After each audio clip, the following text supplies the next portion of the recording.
Pakistan weight lifting کے لیے کوئی اچھی خبر نہیں ہے، کیونکہ پاکستان ویٹ لفٹنگ کے 4 کھلاڑیوں پہ 4 سال کا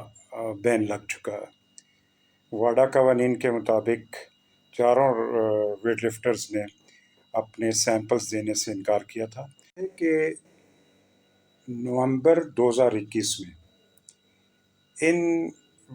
لاہور میں ایک کلب میں انٹرنیشنل ٹیسٹنگ اتھارٹی کے ریپرزنٹیٹیو نے چھاپا مارا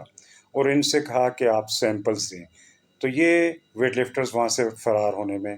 کامیاب ہو گئے۔ ان قومی مجرموں میں شرجیل بٹ، فرحان امجد، غلام مصطفیٰ اور عبد الرحمان شامل ہیں۔ یہ وہ ویٹ لفٹرز ہیں جنہوں نے نہ صرف پاکستان کا امیج برباد کیا ہے بلکہ ڈرگ استعمال کر کے حقدار کھلاڑیوں کا بھی حق مارا ہے۔ وہی بچے جنہوں نے میڈلز لے کے ٹاپ پہ آنا تھا، وہ ان ڈرگ یوزرز کی وجہ سے وہ میڈلز نہیں لے سکے۔ یہ 6 ویٹ لفٹرز تھے جن پہ یہ سسپینشن تھی۔ اتفاق سے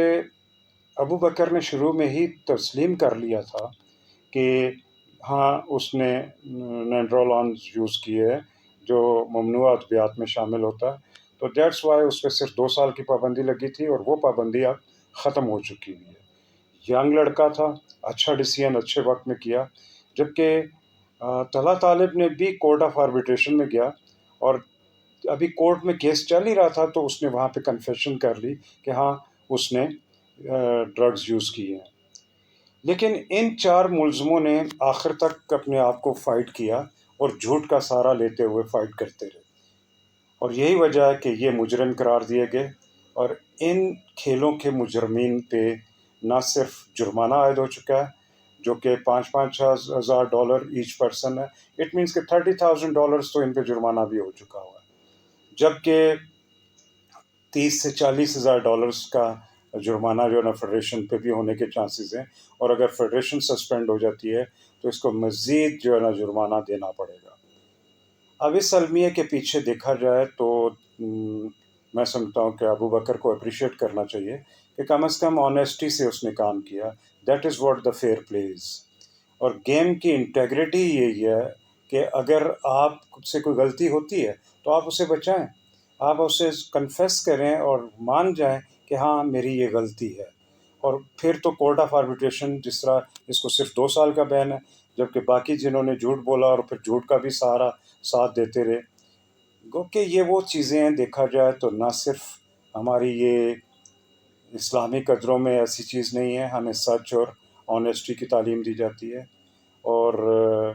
جبکہ دوسری جانب اگر پاکستان کو دیکھا جائے ایز اے پاکستانی ہونے کے ناطے، کیونکہ ہمارا امیج وہاں پہ پاکستانی ہونے کے ناطے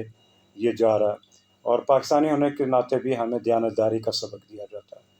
آئی ڈونٹ نو یہ کیسے والدین ہیں جو خود ڈرگ یوز کروا رہے ہیں، اور پھر ڈرگ یوز کروانے کے بعد آپ خود ڈرگ یوز کرواتے ہیں اور پھر جھوٹ بولتے ہیں انٹرنیشنل کورٹ میں جا کے کہ آپ نے یہ ڈرگز استعمال نہیں کی، اور پھر ڈبل جرمانہ اور ڈبل سزائیں ہوتی ہیں۔ تو میرے خیال سے اس پہ بھی سوالیہ نشان ہے کہ پاکستان ویٹ لفٹنگ فیڈریشن کیا کر رہی ہے۔ اب ملا جلا کے 9 لڑکے جو ہے ویٹ لفٹرز ان کے ڈوپنگ پازیٹیو ہو سکے ہیں، جس میں سے 2 کوچز اور آفیشلز ہیں، جبکہ ایک لڑکا ان کا نیشنل گیمز کوئٹہ میں بھی ڈوپنگ پازیٹیو ہوا تھا اور اس پہ بھی جرمانے اور سسپینشنز ہو چکی ہوئی ہیں۔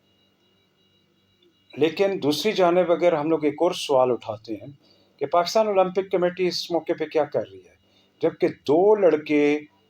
ڈوپنگ پازیٹیو ہوئے تھے ایتھلیٹکس کے، تو انہوں نے ایتھلیٹک فیڈریشن کو سسپینڈ کر دیا تھا، جبکہ ان کے اس وقت 9 لوگ جو ہے نا ڈوپنگ پازیٹیو ہو سکے ہیں، اور محسوس یہی ہو رہا ہے کہ یہ ڈرگ مافیا کا کام سٹارٹ ہی ویٹ لفٹنگ سے ہو رہا ہے۔